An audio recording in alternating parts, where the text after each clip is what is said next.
Good morning. The Secretary General and the President will have short opening remarks, and then we have time for just a couple of questions. Secretary General. President Gjukanoviq, dear Milo, welcome so much to NATO, to the NATO headquarters. It's always a great pleasure to meet with you.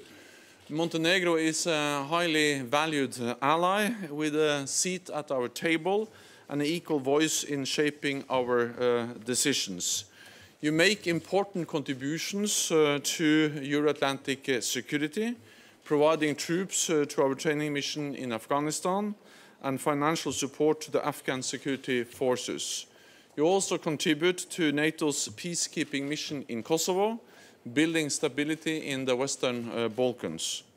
And I welcome that Montenegro is increasing defense spending with a clear plan to invest 2% of GDP in defense by 2024.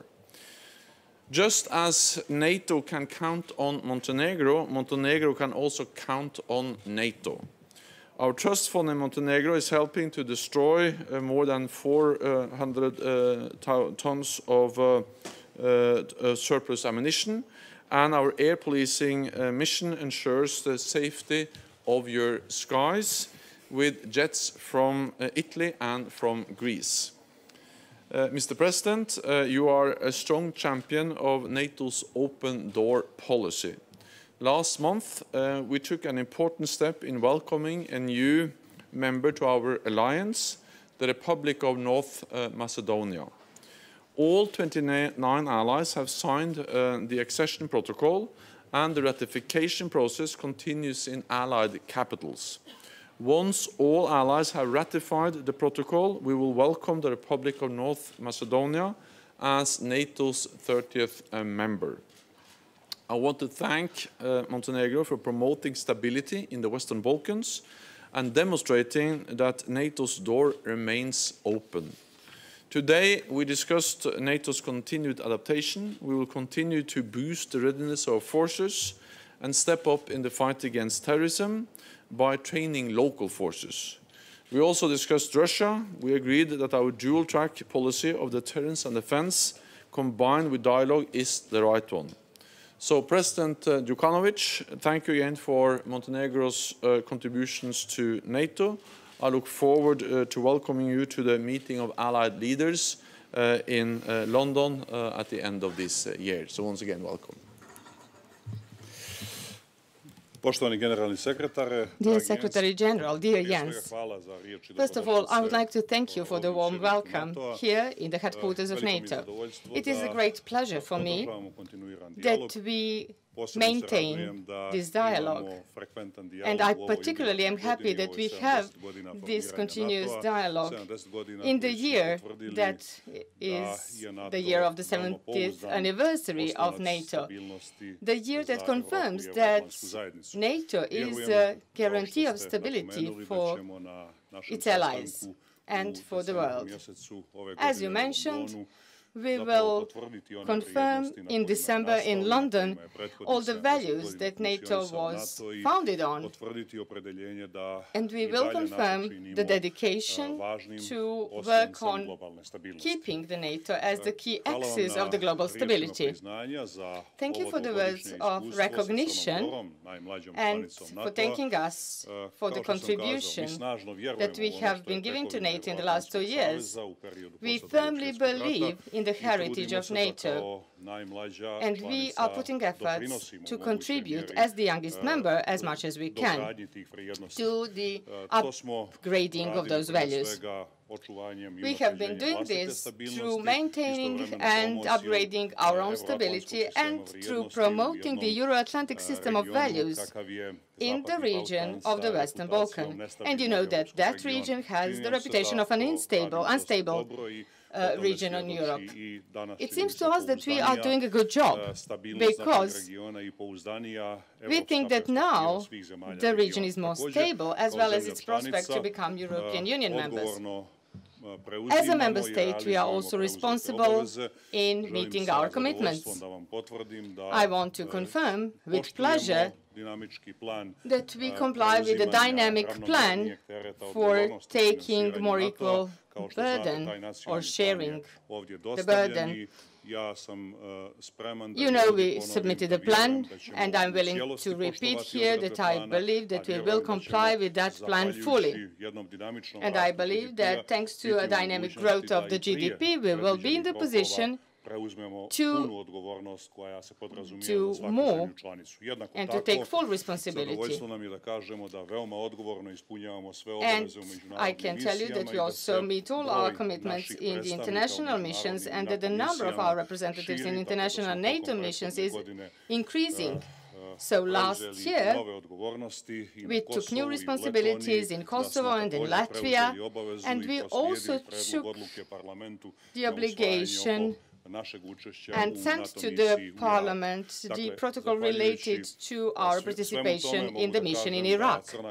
So thanks to all of that, I can say that Montenegro is confirming that it is a responsible ally, and we continue playing the important role of confirming the Euro-Atlantic values in the Western Balkans. I want to thank you for your persistence in helping the agreement between Greece and Northern Macedonia. I think it's a contribution to the regional stability, and it opened the clear prospects of membership in NATO for Macedonia. And in that way, I think we all showed that we work actively on the open door policy. We, as Montenegro, were among the first 4 countries who ratified the protocol for Macedonia, and we hope that very soon Montenegro will stop being the youngest member of NATO. We also think that we should continue working on the solution of remaining problems in the region. And it seems to us that this experience of the solution of the problem between Macedonia and Greece can be very good, and it can be used for solving the problem between Belgrade and Pristina. As a responsible and very interested neighbor, we are putting efforts in helping the positive epilogue being achieved. I believe it is possible, and I invite NATO to continue being active in our region and to cooperate with the European Union on contributing to something that will prove to be the only reliable formula of stability of the Western Balkans. We believe that between the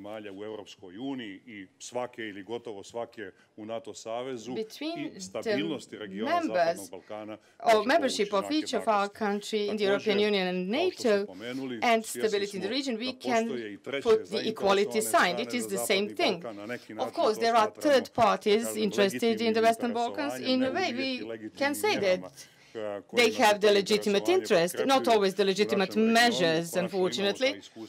We have had experience. We had one in 2016. We talked about this many times. But I would like to confirm here that we are very willing, and I think we managed to show that we are also capable, regardless of our size, to bravely defend our right to choose our path to the future and to defend our choice. And our choice is to make Montenegro a full-fledged member and a part of the Western civilization, and to implement the European system of values firmly, and not only in our country, but we want to be the encouragement to all other countries in the Western Balkans to do that, because that's the only part, in our opinion, to see the improved standard of living in our region and stability. Running out of time, but we'll take one question from Pobjeda, First Lady in the beige coat. Montenegrin Daily Pobjeda. As the President mentioned, Montenegrin Council for Security and Defense has decided to send 2 soldiers to new NATO mission to Iraq. So can we have your comment on that, and what are your expectations from Montenegrin soldiers there? Thank you. First of all, I welcome very much the decision by Montenegro to contribute to the NATO training mission in Iraq, because this is an important mission. The purpose of the mission is to train the Iraqi forces to help them to modernize and to strengthen their capabilities, their capacity.